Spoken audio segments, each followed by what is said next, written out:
Juste de prendre place pour que nous puissions commencer la deuxième session. Je sais que la tentation est grande de profiter du beau temps et du magnifique environnement. Mais vous aurez l'occasion encore jusqu'à ce soir, au-delà de 20 heures, d'échanger. Puisque j'en profite pour vous signaler que, bien sûr, vous êtes tous cordialement invités par le Portugal, que je remercie, au dîner qui est organisé et qui est offert donc par le ministère des Affaires étrangères. Donc il y aura, les bus viendront à la fin de la journée pour nous conduire à 20h au lieu où se déroulera le restaurant qui est pas très loin d'ici. Mais je le répète, vous êtes évidemment tous invités. Alors, cette deuxième session, nous avions prévu 3 heures. On va essayer de la raccourcir un tout petit peu pour pouvoir avoir ensuite encore le temps de parler, d'échanger au cours des ateliers qui sont, comme vous le savez, après cette session-là, et où vous avez le choix de 3 ateliers qui se dérouleront en parallèle. Mais pour l'instant, la session plénière a pour thème essentiel de briser les stéréotypes et les barrières sociales, qui sont l'une des priorités de la déclaration ministérielle du Caire, et qui est un élément extrêmement important. On le voit, on le sait, peut-être celui qui prendra le plus de temps, qui est peut-être aussi l'un des plus complexes, pour faire avancer, changer les mentalités et faire avancer la position des femmes dans la société. Pour animer les 3 panels, Madame Nada Abdel-Samad, qui est journaliste à la BBC, a accepté de jouer le rôle de modératrice après que Madame Sarah Poul, qui est directrice régionale adjointe pour les pays arabes du PNUD, nous fera une intervention pour un petit peu cadrer et lancer la discussion. Les 3 panels porteront d'abord sur le rôle des hommes, et on l'a dit, je crois que tous les ministres l'ont dit ce matin, les hommes ont un rôle très important à jouer pour l'autonomisation de la femme et l'égalité entre les femmes et les hommes, puis le rôle du secteur privé et des médias, et enfin, nous discuterons de la manière dont on peut combattre les violences à l'égard des femmes et des filles, violences qui concourent aussi à ce que les femmes n'aient pas la place qui devrait être la leur dans la vie économique, dans la vie politique, dans la vie sociale. Je ne vais pas prendre encore plus de temps, le temps nous est compté, donc j'invite Madame Sarah Poole à venir me rejoindre et à nous adresser quelques mots avant que Nada Abdel-Salam prenne le relais pour organiser les panels.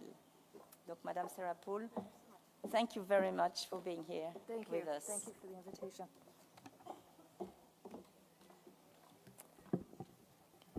Thank you again, and I would really like to start by expressing our appreciation to the Union for the Mediterranean and also to the government of Portugal for inviting me on behalf of the United Nations Development Program to share some of our perspectives with you today on breaking gender stereotypes and social barriers, also adding to the knowledge and the compelling voices and the stories that we have already heard throughout this conference. Each and every one of us in this room have been influenced by stereotypes at some point over the course of our lives, and for many, even on a daily basis. Our experiences in accepting or confronting stereotypes may be with us for a lifetime, influencing the choices that we make along the way, whether it's the course in the field of the study, a career path, even a place to live.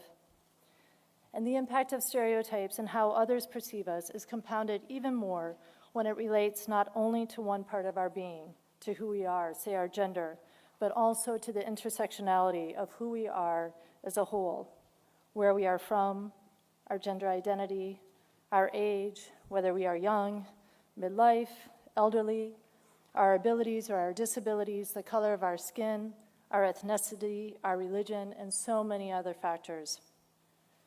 Gender stereotypes in particular are as pervasive as they are damaging, ingrained by long-standing biases, some of which are unconscious and some of which are conscious. And while the specific contours of stereotypes and bias vary by country, by society, by family, and even by individuals, it is a problem that we know is as universal as it is harmful, depriving women and girls everywhere from achieving their full potential. As a woman, as a mother of 2 young daughters, and as a professional, I was absolutely struck by the findings of a study published in Science magazine in 2017. The study found that through a test case of 400 children, at the age of 5, girls and boys both characterized their genders as smart, just not just smart, but super, super smart. The researchers then found that just 1 year later, at the age of 6, the majority of girls identified men and boys as being smarter. At the age of 6, they have already absorbed gender biases and stereotypes that can undermine their perceptions of their own intelligence, limit their aspirations, and create a sense to themselves of what they can and cannot do. How did this bias emerge, and what is the impact of such ingrained stereotypes at such a young age as we strive for a world of gender equality? So let's start at the beginning. Why does this even matter? It matters because fundamentally, without gender equality, as a society, we cannot fully progress. At its core, as we heard so eloquently and passionately this morning, gender equality is a matter of human rights. It is about humanity. It's about us as individuals. It's about us as a society. It's about respect, dignity, and really seeing one another for who we are, what we think and feel, what we contribute, and what we can contribute. It matters first and foremost for the personal costs incurred by girls and then by women as stereotypes limit our expectations and potential. It is also about the realities of what it takes to achieve the very ambitious 2030 Agenda and the 17 Sustainable Development Goals. As all of us in this room know so well, Goal 5 is absolutely central to the SDGs. Equally important is the role that gender and women's empowerment and women's equality plays across the goals, whether it's poverty, whether it's health, education, accountable institutions, and peace.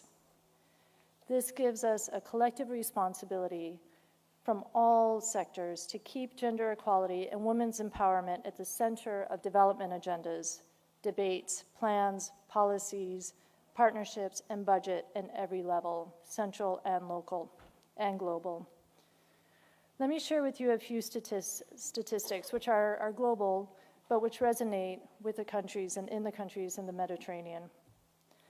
As we heard this morning, when more women work, economies grow. An increase in the female labor force participation results in faster economic growth. As we heard from Katja Iversen this morning, a study released last year by McKinsey showed that if we close the gender gap globally in a full potential scenario, we add $28 trillion to GDP by 2025 and add 240 million people to the labor force. If we focus on gender and education, increasing women and girls' education contributes to higher economic growth. Increased educational attainment accounts for about 50% of the economic growth in the OECD countries over the past 50 years, of which over half is due to girls having had access to high levels of education and achieving greater equality in the number of years spent in education between men and women. On the issue of participation in decision-making in public life, evidence shows that countries with increased women's participation in leadership in politics and in civil society tend to be more inclusive, responsive, egalitarian, and democratic. A research paper published by the World Bank in 2013 indicated that when at least 1/4 of members of parliament are women, laws that discriminate against women, such as those that restrict women from being head of household, are more likely to be repealed. With women in politics and in decision-making role, including and importantly at the local level, the issues that directly affect women are seen, they're heard, and they're acted upon. So the evidence could not be clearer. Empower women and empower societies. Turning to the specific topics of this afternoon's session, I would like to share some brief reflections, but also to share our thanks again with the organizers for putting these issues so squarely on the table for discussion. First and foremost, gender-based violence. Stereotypes often lead to and are held to justify gender-based violence. When boys are raised with the expectation that they should have the final say in decision-making and that the woman should be passive, whenever reality contradicts these views, and it does and it will, conflicts and violence may emerge.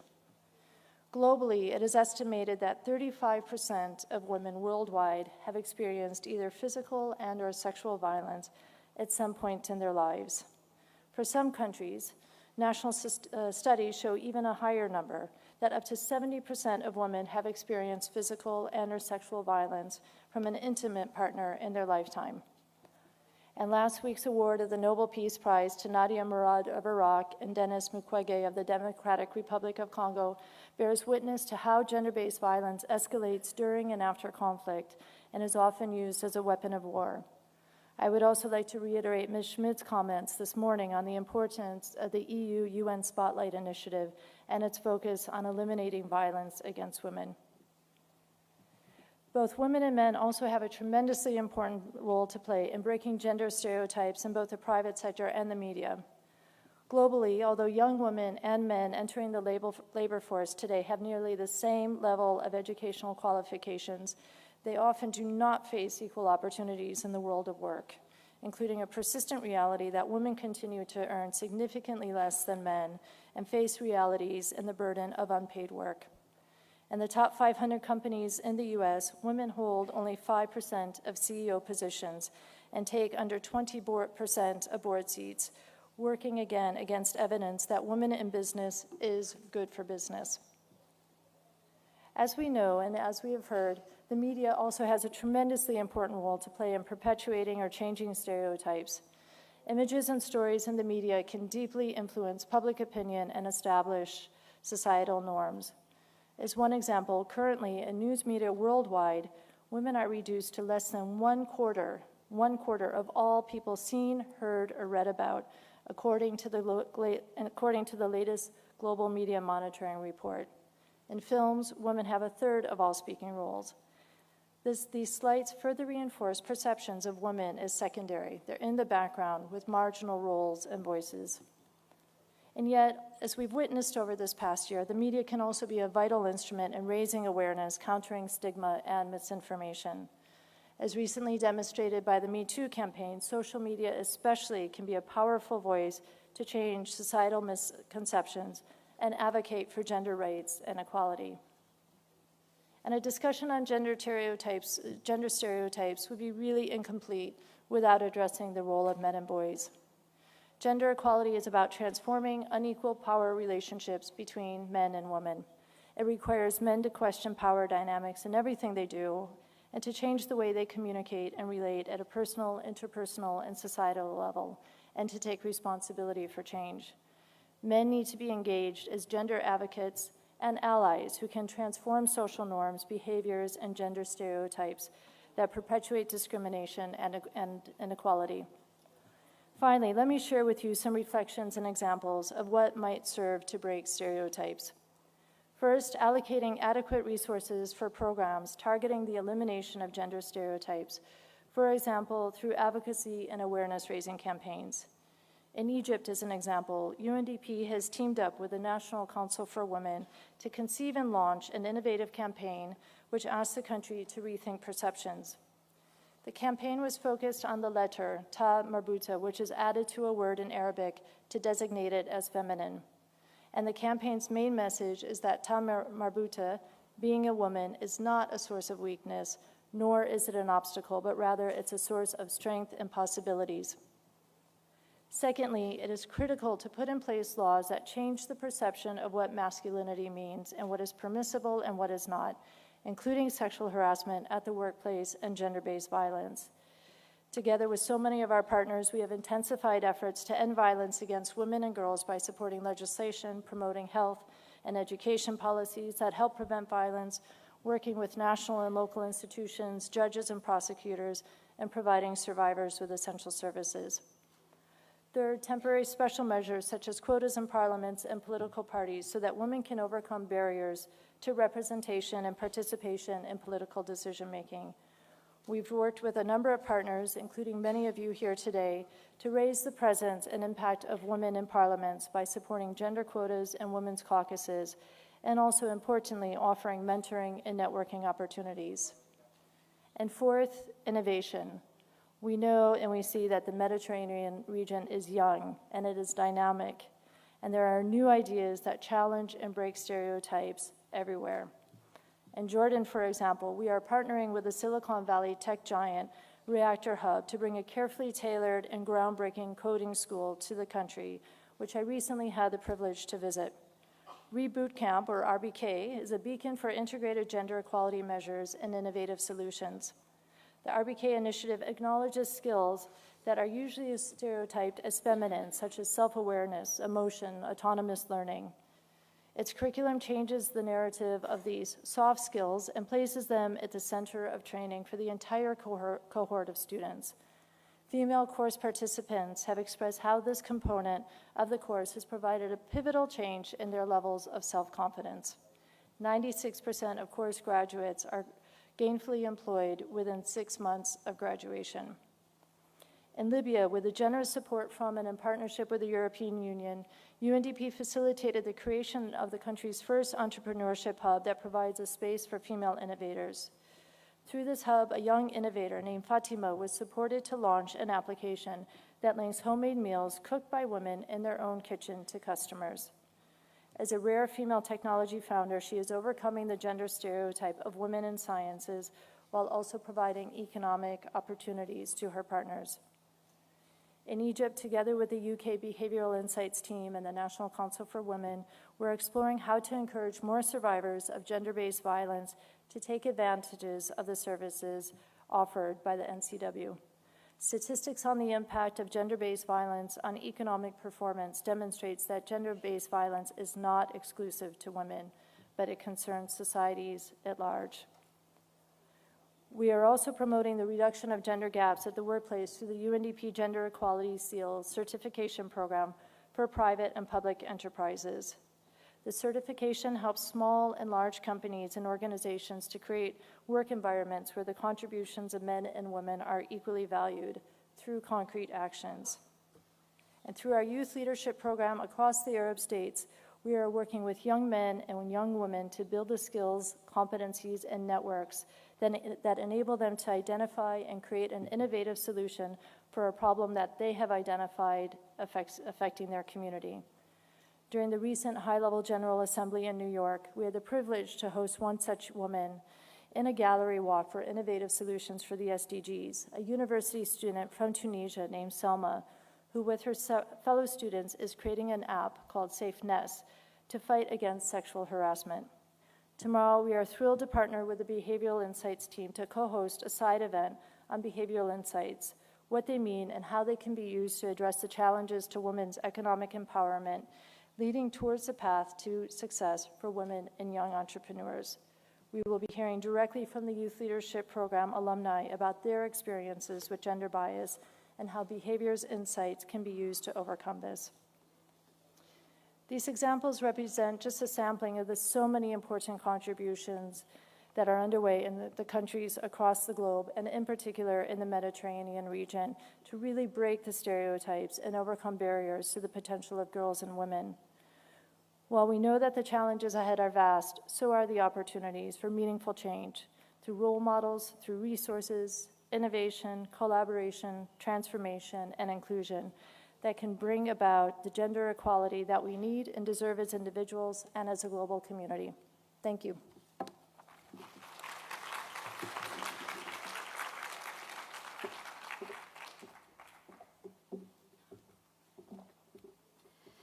Thank you, Sarah, for this very important key points that you raised, especially the relation between the education and the economic growth, and that women are not an obstacle, but a source for development. Before I introduce the speakers of the first panel, I want to let you know that 4 years ago, I got a call from my line manager asking me to think about a platform, a program on BBC Arabic, with only women, but not necessarily about women issues. And since that date, I'm honored to present the only woman show on Arab media outlet that tackles current affairs, talk about ISIS, terrorism, economic, it talks about democracy, freedom of speech. At the beginning, we had comment on social media asking us to go to our housework. With the time, we got a lot of engagement on our social media network. Now we have 70% of our followers on social media men, 100% on YouTube. So this is a small example that women, they have their say, they can say and express their thoughts, and they can be listened to. So the first panel, as it was said a few minutes before, it's about role of man. Let me welcome with you Rixtar Gonzalez, a specialist in gender, masculinity, and a researcher with Promondo Global. Blerta Aliko, the country representative in Egypt for UN Women. Leila Younis, the president of the NGO Statue M. We will know why it's Statue M. Is it Statue Man? Is it Statue Youth? I don't know. So with aim of raising awareness and deconstructing prevailing social norms and stereotypes. Hassan Jum'a, masculinity officer at Abad, an NGO in Lebanon.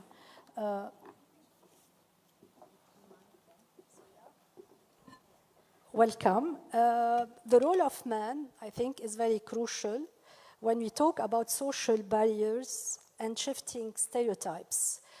The pivotal questions here are what leads some men to be less supportive to equality, and what leads others to be supportive to equality, especially that a study that is conducted now by the UN shows that only a quarter of the men that were included in this study are supportive to equality.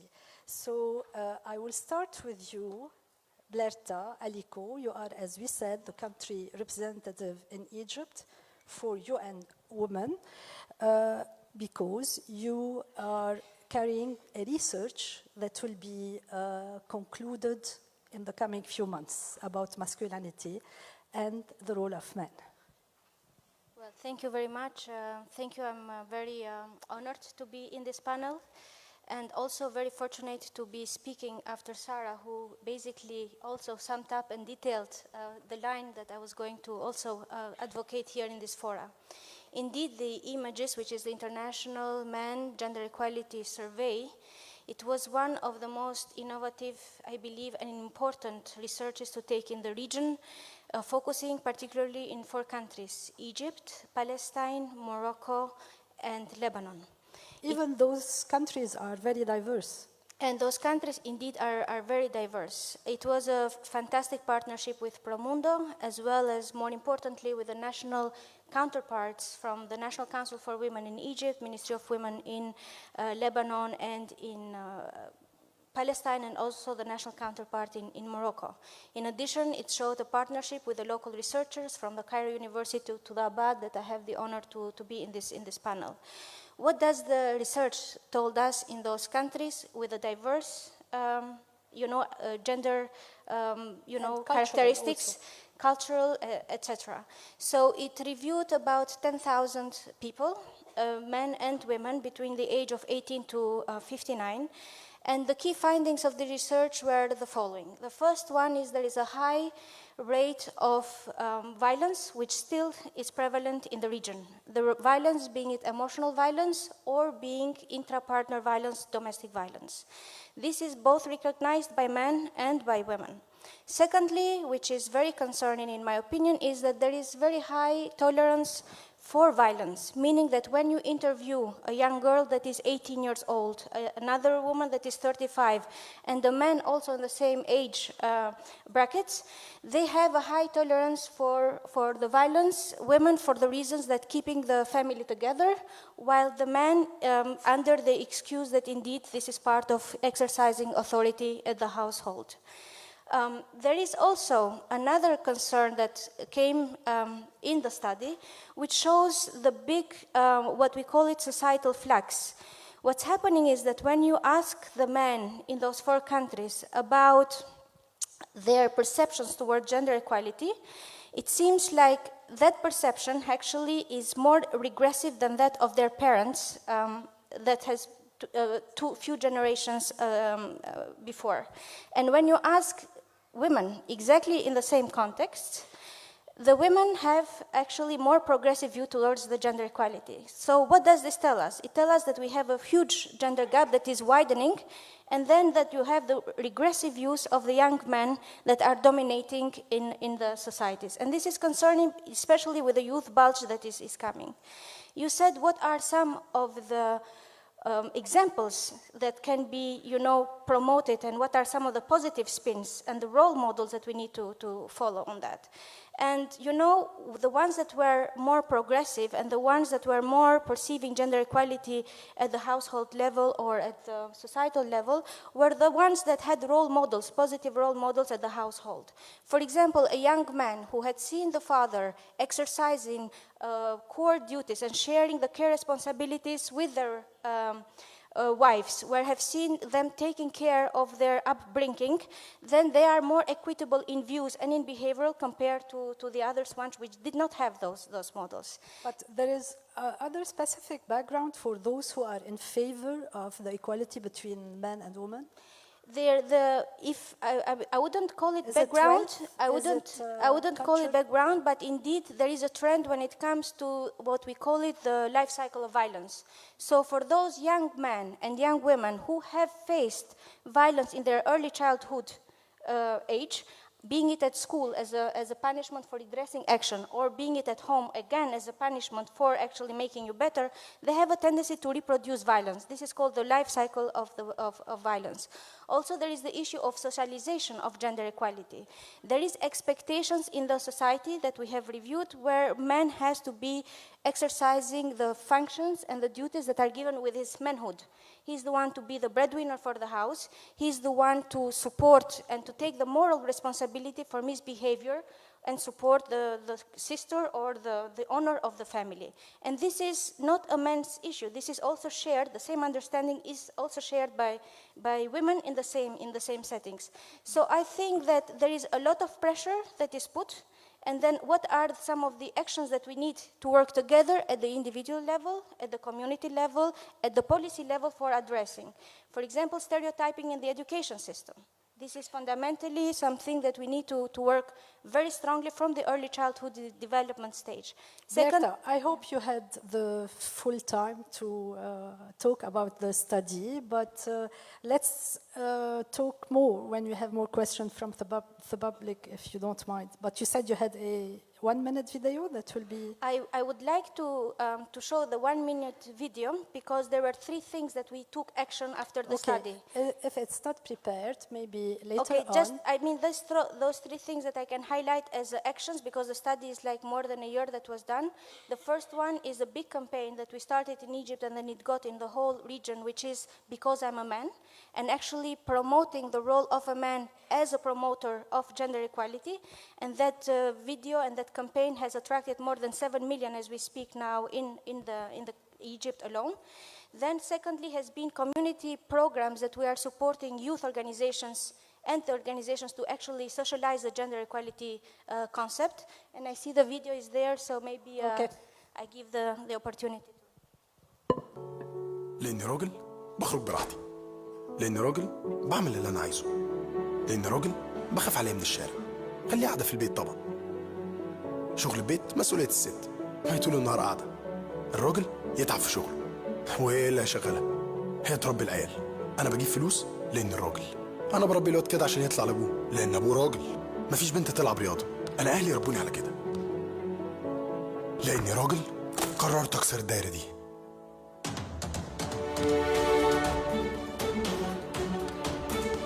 شجعت بنتي تستمر في الرياضة لحد ما بقت بطلة. ساعدتها في تربية الأولاد عشان تاخد فرصتها في شغلها. بشاركها في شغل البيت ومقدر المجهود اللي بتعمله. اهتميت بتعليم أختي لحد ما بقت دكتورة. مؤمن بقدرات زميلاتي وواثق فيهم، لأني راجل قدرت دورها في المجتمع، لأني راجل شهم واجهت العنف ضد المرأة، لأني راجل عنده مروءة اهتميت إنها تاخد حقها وفهمت إن الراجل والست ليهم نفس الحقوق والواجبات، لأني راجل.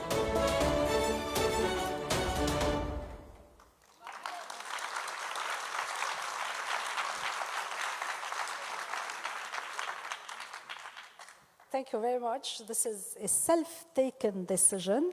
Is it a main factor when we talk about the role of man? I'll ask this question to Rickster, who is a researcher on man and masculinity. But the main thing that dragged my attention is the book you wrote.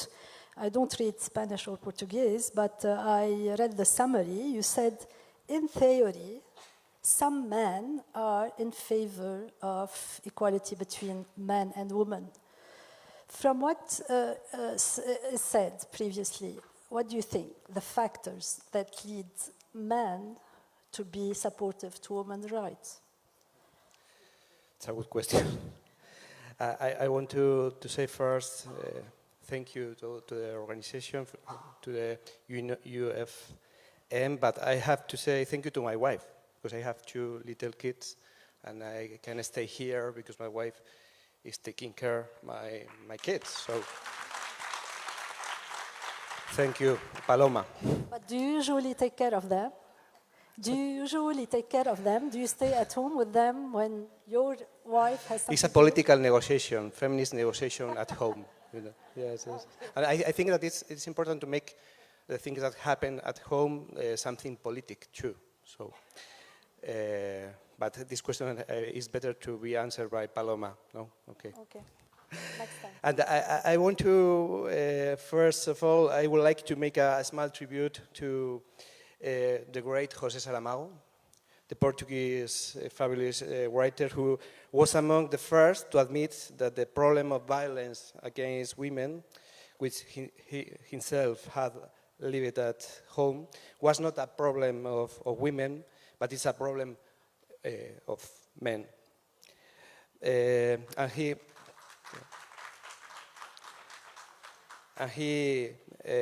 affirmed that it would only be solved, and I think that it is very, very important, when thousands of men took the street and showed the reaction of violence and inequity. So it is our time to change the reality and finish with the violence against women. I think that in my book I have written about what happened with men, which are the most important questions. So in the 21st century, what does it mean to be a man? What is expected of me? Am I just a man? Can I change? Should I change? Who do I relate to other men and to women? Am I a good father? I don't know. Are my relations with the women around me equal? I'm sexist. And to have a full and just life, we have to be able to answer these questions. I don't know if you agree with me. And a lot of these questions are a result of the gender equality revolution driven by women that have taken place in the last decades in different parts of the world. But it's time, I think it's time for us, it's time for men to participate and drive our own transformation toward egalitarian paradigms and values. From the inexcusable compromise against violence against women, we can not and we will not wait. The reality is that we can transform the future, changing the masculinity in the present, and this is a good news, I think. Thank you. Sorry, I was looking to the Cairo decision because someone mentioned it. I think they are very important when they talk about role of man. So now we are talking about the customs, the family law. How can we break a family law? I mean, when tackling the issue of the role of man. You said you have many questions. Now we have to your wife 2 questions. You added one when you said, I'm not sure if I'm a good father. I'm a good father. So what do you think? I don't know. I don't know. It's for me. The biggest question, the most important question now, it's what makes you ask me. What makes a man more equitable? For me, exactly.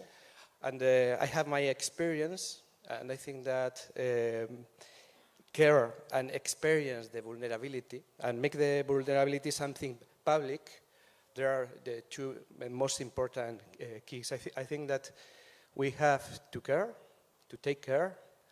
We have to renounce to the violence and to our privileges. We have to practice equality, and practice well, and every day. Thank you, Richter. Leila, statue M. Is it statue man, status M, status man? But however, statue M is an NGO with the aim of raising awareness about prevailing, deconstructing social norms and stereotypes. When we talk about equality, shouldn't also we tackle inequality in laws and what should be amended in favor of women's rights? So first of all, thank you for having me here. And skipping into a question, so Status M was the organization which was on the beginning established because M in Croatian stands for word, which means youth. And then in time, I guess everybody grew up, and part of just working with youth, we started working only with men and boys. So M now stands for men. Answering your question, I'm thinking now related with masculinities, and you were also pulling up the question what being good father means. One of the things that Status M is advocating for in Croatia is paternity leave. And when it comes to laws, there is law per se is written well, but there is really, people are not informed about it, and what men are facing is actually that there is a huge resistance from the employees, people even, I mean men, even when they want to use their paternity right and maybe stay at home, actually they're really facing big issues, similar to women, like even kind of threatening with getting fired. There is something else also I'm thinking about now, because one of the things about unequal laws is also, there was a talk today about the caring economy, and somebody in the morning was saying that actually it is not benefiting women at all in a way. So we agree with that, and then we actually pull out all these economic arguments on why we should engage men and why actually very simple things as being engaged in a household and doing the care work, starting with cleaning the house and changing the diaper in the long run is a really big deal. What about the role of customs and traditions? So I'm recalling now why actually Status M was established on the beginning. It was because in 2000s, after the war in Yugoslavia, former Yugoslavia, there was also images research made, and statistics for the domestic violence were really appalling. And based on this, there was this program made out.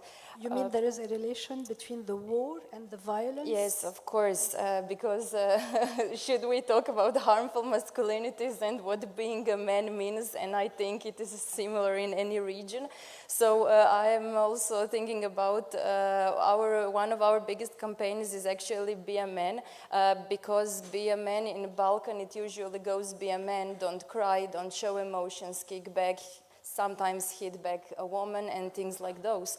So yeah, being a man, this is what we are actually trying to do, to transform the harmful masculinities, first of all, to promote the peaceful masculinities, to promote the caring masculinities on a very daily basis, just to raise awareness. You know, it's okay if you have a bad day, it's okay if you have emotions and cry.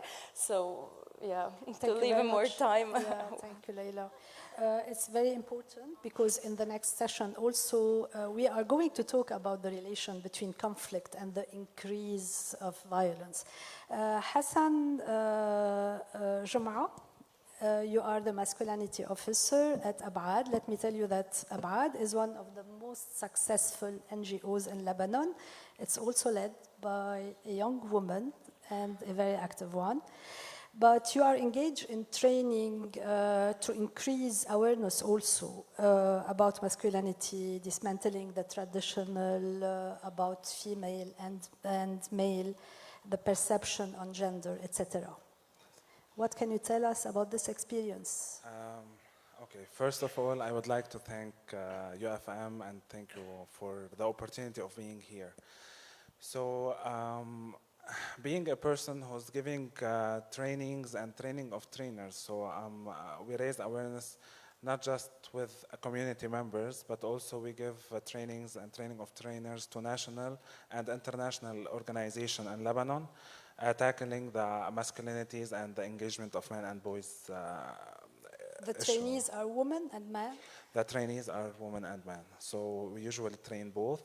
And we are working on decreasing what are the ways to decrease resistance when you speak about gender and when you speak about violence with a man in the society that had never listened or know nothing or have zero awareness about this subject. So to be honest, it's not that easy. It requires a lot of time. The process is too long, especially that in our societies, you know, that we're living in a patriarchal societies that give a man a place of power, and he's a decision maker, he is a provider, and if he loses anything from these roles, it can take him to another level. So this is what increases gender and gender-based violence in the household. So mainly we are reaching success in the community in terms of what does masculinities mean, or what does it mean to be a man, because there is a perception now that Abad is working on masculinities, so it means that they are not working with women anymore, they are just focusing on working with men, which is not true, or empowering men in other words. This is a kind of stereotype also. Exactly. But Hassan, there is a crucial question here. As an NGO, can you do this work alone, or you need a support from the government, policymakers, and so on? So, if you want to take it to the sustainability of work to the future, it's very important to engage policymakers, decision makers, or politicians, or even religious leaders. So we are now focusing on working with the religious leaders, since they are one of the most powerful, so they have the decision and they have the This they is have also an influence of the obstacle that no society. one talk about the religious people, their influence, and also the norm when it comes to religion. So this is also an obstacle against freeing women from being exposed to violence. Yes, it can be an obstacle, but it depends all on the strategy that you follow. So if you go to a religious leaders and start by saying we are working on violence and we want to reach gender equality between men and women, so they will just block you directly. So it's not a subject that we need to discuss. The religion says that men should be in this level and women in this level. This is how they understand it, to be honest. And sometimes women are convinced that they can be beaten because this is the norm. Even that women are raising their children on these concepts and these behaviors in order to the satisfactory of her husband, or that satisfactory of the man that's present in the family. So it's very important to engage religious leaders first and other decision makers. For example, we abolished Law 522 in Lebanon, which states that if a rapist marries his victim, he will be not criminalized in law. So after engaging politicians and like decision makers or authorities in Lebanon, now we are on the point that even if he marries his victim, he will be criminalized for 7 to 15 years now. I think now it's time to take a few questions from the audience. Any volunteer who can give the mic to those who want to ask?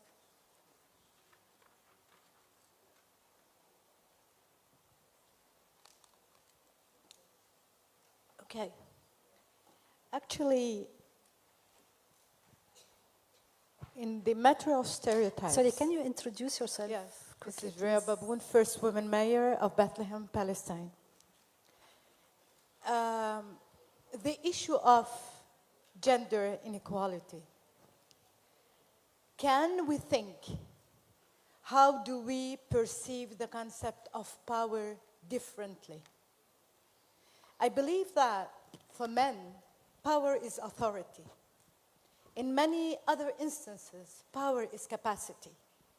The most sensitive issue for masculinity is to lose that authority and thus practice violence in order to sustain the authority. Its loss is huge. The second, we are raised in our own households, but we go to schools as well, and society as well. How much the curriculum our schools today is used in order to change these stereotypes. Unfortunately, it is not that much. Does it help or it doesn't help? It is the other society where our children are raised. And that is another very important point. The last, the issue of masculinity. In Arabic, نقول هناك فرق ما بين الرجل والرجولة. والرجولة ليست حكرا على الرجل فهي قيمة. الرجولة man it's a value. And that what makes a man or supportive for women. عنده صفة الرجولة أو قيمة الرجولة.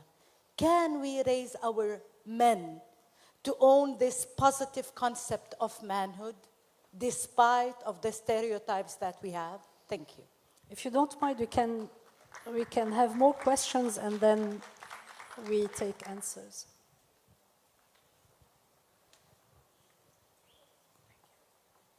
Thank you. I'm Gail I'm overseeing the gender program of the OECD Development Center. And actually, we do have an index that is supposed to measure social norms that discriminate against women and men. But unfortunately, I'm very frustrated that I'm not very able to measure discrimination against men. I mean, the social norms that prevent men in doing that or ask them being the breadwinner and things like that.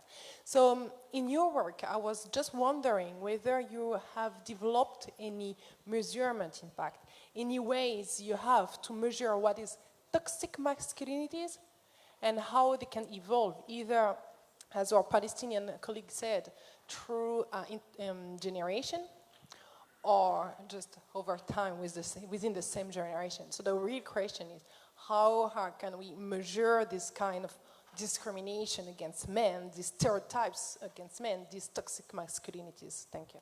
Is your question for a specific speaker? Okay.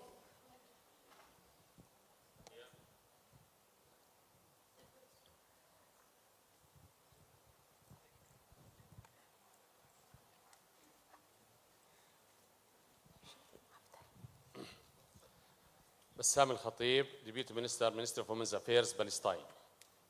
بداية نحن في فلسطين نفتخر بوجود أفضل النماذج في المنطقة العربية في في الحياة السياسية وفي مواقع صنع القرار، ألا وهو محافظ رام الله والبيرة الدكتورة ليلى غنام.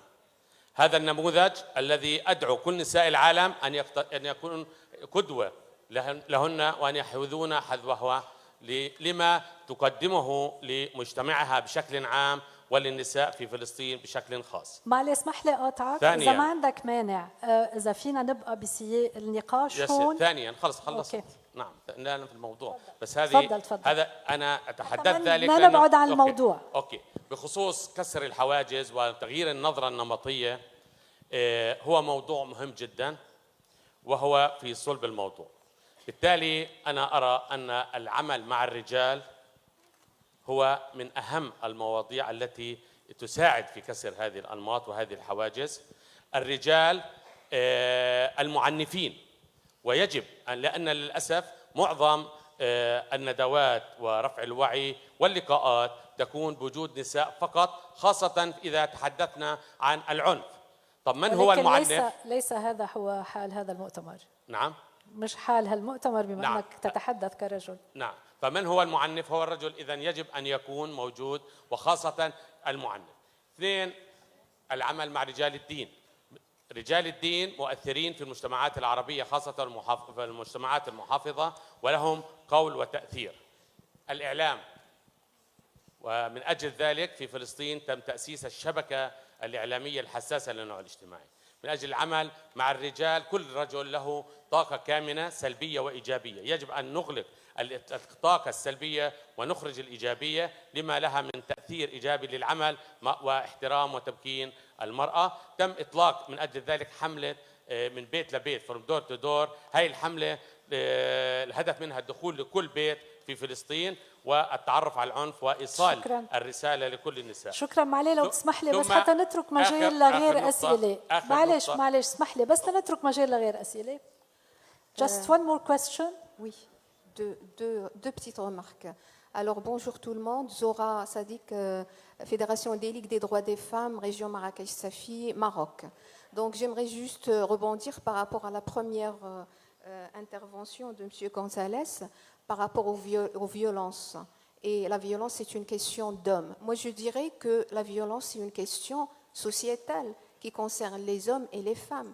Et c'est un résultat d'une certaine éducation, de comportement, de stéréotypes. Du coup, donc, en fait, si on veut aborder la question, c'est dans un cadre général et qui nécessite une approche aussi qui est multiple. Ça, c'est le premier point. Le deuxième, c'est par rapport aux faits religieux. Effectivement, quand on parle de la situation des discriminations à l'égard des femmes, je crois, et dans le contexte actuel, qu'il faut prendre en considération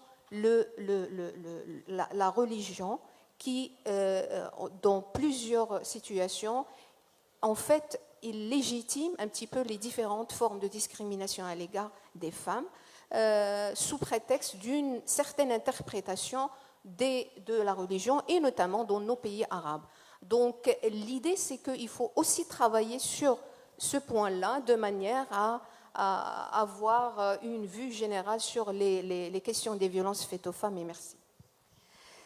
Merci beaucoup. Je pense qu'on peut prendre une question de plus. Tfadali. Bon, premièrement, je pose la question à tous les gens qui sont là. Est-ce qu'ils ont pensé à la question qui a été posée à M. González? Ils ont le temps de réfléchir.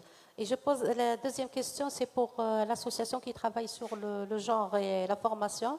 Moi, personnellement, je suis formatrice, je forme sur le genre. Et chaque fois qu'on forme les femmes, ça prend du temps pour les convaincre. Il fallait qu'on fasse des exercices pour qu'elles se rencontrent qu'il y a une différence sur le temps de sommeil et de travail. Est-ce que quand vous avez fait la formation avec les hommes, premièrement, la réaction, et est-ce que vous avez fait des formations sur des pairs, des couples, femmes et hommes en même temps? Merci. Thank you very much. I think, okay, as I can't, if it's very quickly, please.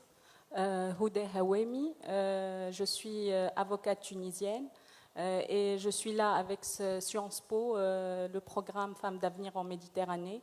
Je voudrais partager avec vous ma petite expérience. Certains trouveraient qu'elle est un peu douloureuse, mais c'est la première fois que je vais la partager en public.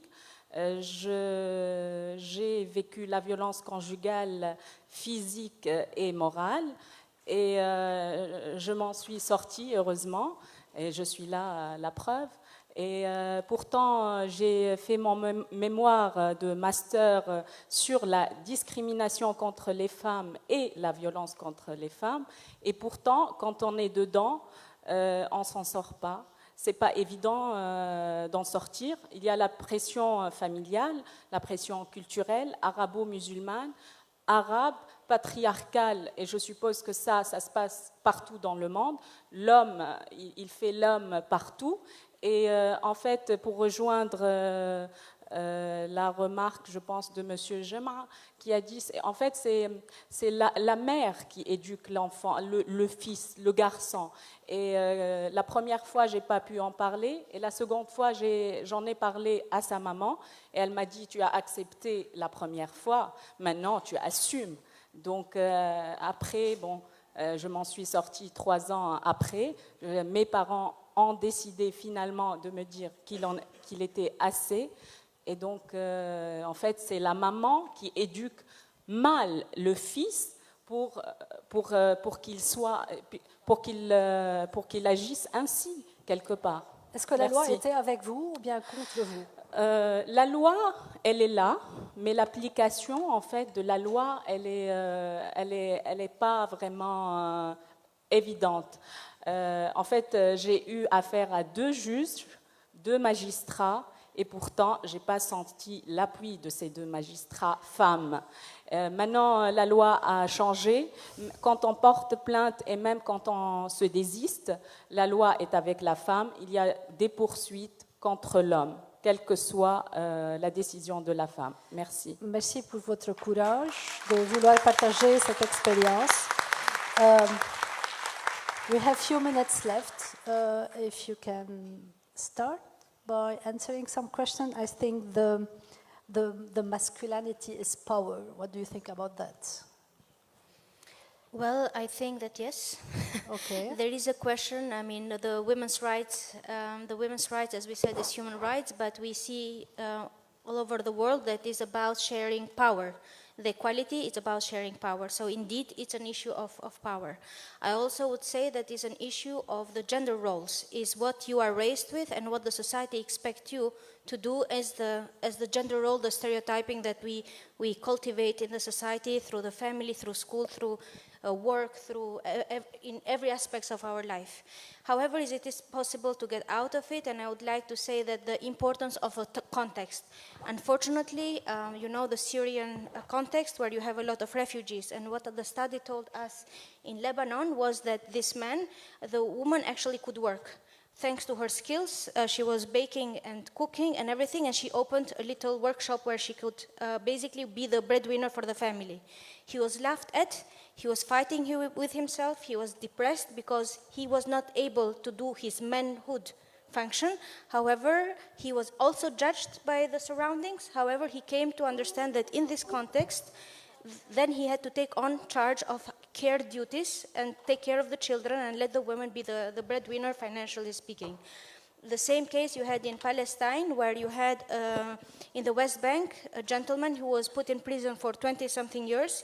He came out and he saw amazing family and children that were raised by his wife, who was the breadwinner. And so the context changes the stereotypes, and now how we are able to have those stereotypes actually be the model and inspire others, so that the pressure of power sharing can be actually lessened. So that's my take on it.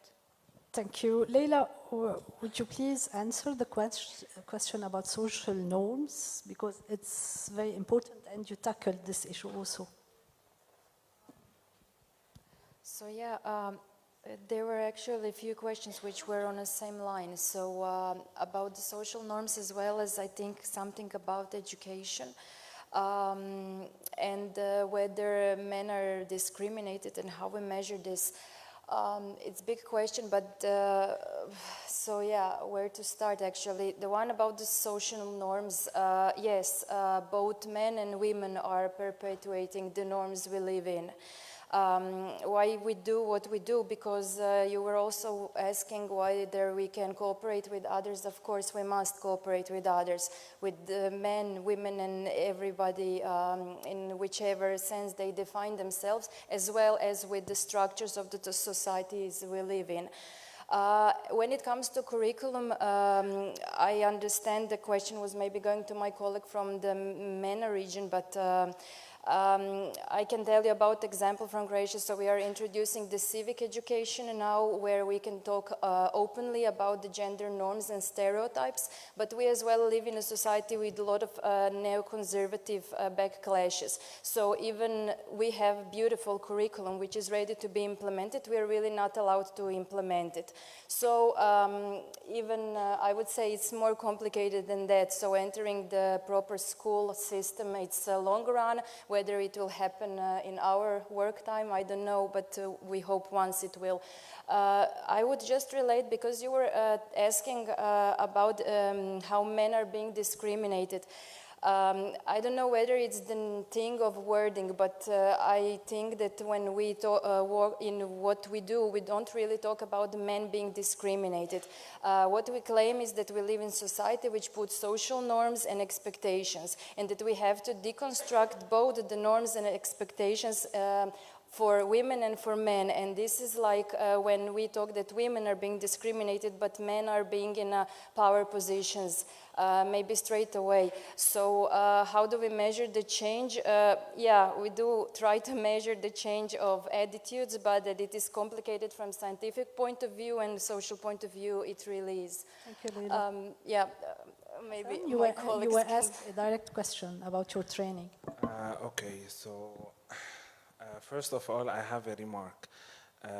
عادة نحن ما بنقول رجال معنفين، بنقول رجال عندهم سلوكيات معنفة أو men with abusive behaviors. Okay, ما بنحط إنه directly he is abusive.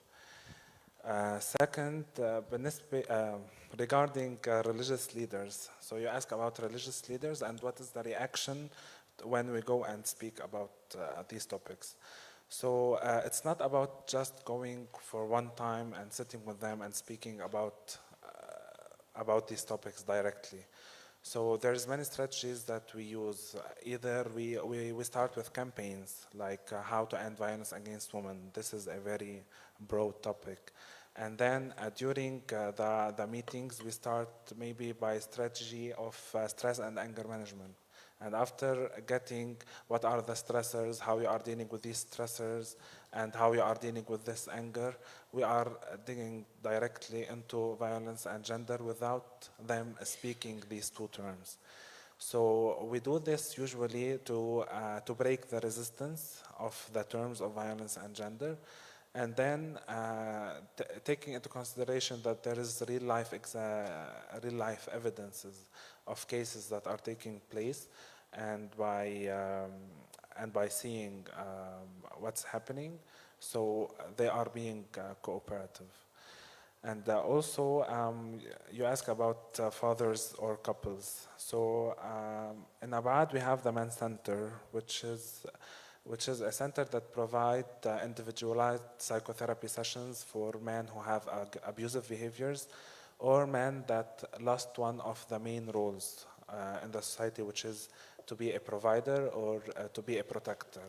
So if he loses one of these, he feels that he's not a man anymore. So the Men's Center usually help them. So to get rid of these abusive behaviors, and after the awareness sessions that we do usually in the field, the man is referred to the Men's Center. After going to the Men's Centers, we are seeing that there is a high amount of success regarding the change and shift in the attitudes. And there were a question also about the type of masculinity, or you. Okay, so usually when we go and speak with, we have preventive manuals and we have fatherhood manuals that we did with our partners, UN Women and Promundo also. So we start from the age of 14 until going up. So what are the concepts? How should the concepts be? And usually we don't get rid of the masculinity. So always we make sure that the type of what is the type of masculinity that you are using in your life. If it is a positive masculinity, how you are dealing with your children, or how you are praising your children, how you are disciplined. What is the discipline that you use in your household? So this is mainly the positive masculinity that we want to reach. Even if you go to the patriarchal masculinity, it's a type of masculinity where man also always solve his problems by using violence, or by stating that the woman is just for the house, she does not have to work outside the household. So this is how the value is differentiated between both situations. Thank you, Hassan. Iqtar, you have a bit of favoritism from me because you are going to say the last intervention. The idea about men and violence, it was from José Saramago. It is not my idea, but I think that it is important to use the responsibility of men, because when we are speaking about violence, like one strategy to involve men, I think that is important to say you have a toxic relation with violence, and please, you have to do something. And when we think about the war in Balkans, and you think about violence, you are thinking about men. So the narrow relation between masculinity and violence is broad. And of course, when we are speaking about hegemonic masculinity or toxic masculinity or this kind of power in relation with masculinity, only we have to think about Donald Trump, for example, or Jair Bolsonaro, Vladimir Putin, Kim Jong-un, Viktor Orban, and we can continue. And this is a toxic model of masculinity, and we are fighting to get different models of masculinity. Thank you.